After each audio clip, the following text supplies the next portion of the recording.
Welcome, ladies and gentlemen.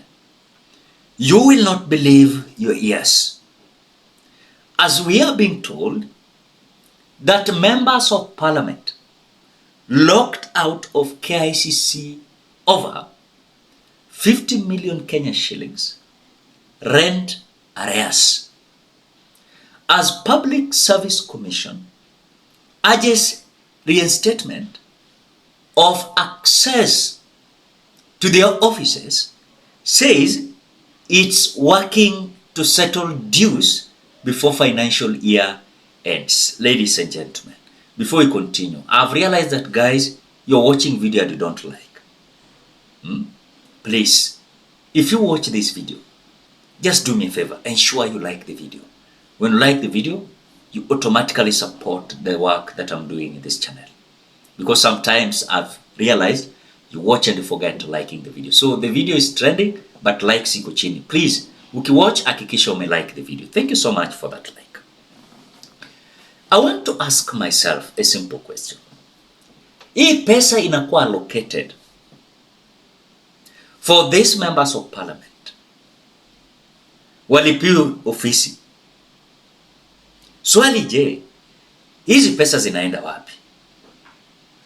And you want to tell me serikali hawana pesa because as parliament, let me say legislature, huwa wako na budget yao na kuna pesa inalokitiwa inaserve hizi mapurposes ya kuwalipia ofisi nini vitu kadhaa, if I'm not wrong, because these MPs fall under legislatures. And in the budget, remember, we usually have monies directed to the legislatures, and that is the National Assembly and the Senate Assembly. When look at executive, we also have money allocated to executive. The same to judiciary. We have money allocated to judiciary. The question that I might have to this, is this an embarrassment or not for our members of parliament being locked out from their offices because of the rent arrears, as the Public Service Commission is begging the management of KICC to let them access their offices as they are planning and working to settle dues before financial year ends. It means that even money that should be allocated to the legislatures hakuna itoshi. The same to judiciary, zile unasikianga wana promise ni hewa. The same to executive where William Ruto is. But you are being told pesa iko, hii watu wanatukata taxes, they borrow. Kwani hizi pesa zinaenda wapi? It is so an embarrassment for members of parliament being locked out from their offices. From their offices. Then tomorrow you will hear that these members of parliament will not even have their salaries.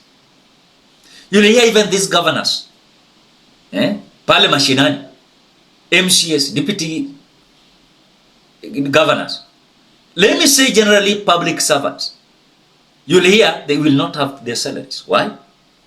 The government of the day is collecting money. They are collecting money. But the money, I don't know where it's being directed to. It is so funny to hear such kind of news, that these members of parliament can be locked out. Why is it not making sense? Because the money that should be directed to the legislature. Sinaliona wakisema kwamba there is certain money imedirectiwa kwa nini? Kwa legislature. Ama they want to tell us, the way I'm seeing the Public Service Commission is saying that they are working to settle dues before financial year ends. In other words, the finance bill of 2025 inakuja kama pending bills inaenda kuwa mingi na itawaumiza, kwa sababu ukiangalia budget yenye inakuwa proposed is almost to 4 trillion, and when you look at salaries consuming 980 billion Kenya shillings, then debt consumes 1.1 trillion Kenya shillings. We have pending bills. When look the money that is going to remain, we must be worried as a country. Why? Because expenditure is so high, then the money is being collected. You find that deficit that is there when they are having this budget. The deficit is still there. The pending bills are still there. The debt that the debts we are servicing, loans that we are servicing, they are 1.1 trillion Kenyan shillings. Salaries 980 billion Kenyan shillings. Then you can tell how Kenya, we are having a hot crisis. And no one is going to tell us the truth. No one is going to tell us the truth. It is so a shame. This is just total shame. For a country that a president claims that we have money and is busy saving to ensure that the economy is going to be stable. A member of parliament can be locked out from his office or her office because of the rent arrears of 50 million Kenyan shillings. 50 million. 50 million. What is 50 million Kenyan shillings? If William Ruto can donate 20 million Kenyan shillings in a church, if William Ruto can donate 20 million Kenyan shillings in several churches, what is 50 million Kenyan shillings to this government? 50 million Kenyan shillings. Yani tunageuzwa kama nchi, watu fala hatuelewi. What is 50 million Kenyan shillings? Hao watu wanalokiwa hivi. Then you will hear these members of parliament will come out defending the government of the day, saying nothing like that happened. Nothing like that happened. So then these members of parliament also, they cannot complain. You'll find that the majority of them, they are close allies of William Ruto.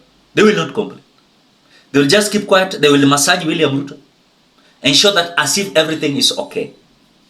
I can tell you categorically, if these members of parliament are not careful, they are going to ruin this country.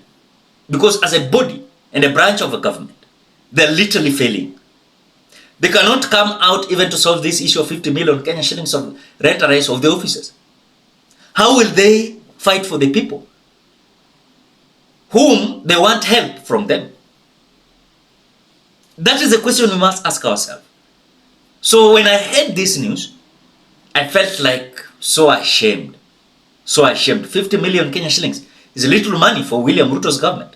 50 million Kenyan shillings in nini? Kama zile mkutano wanaorganize kama ile ya Kindiki ya Karen, zile za State House, zinapita hizo pesa. Mbona wasilipe ya rent zao? It is so shameful. What do you think, Kenyans? Drop your opinion at the comment section below. Otherwise, thank you so much because of your great support. Please consider subscribing, liking, commenting, and sharing this video. Till we meet in another video.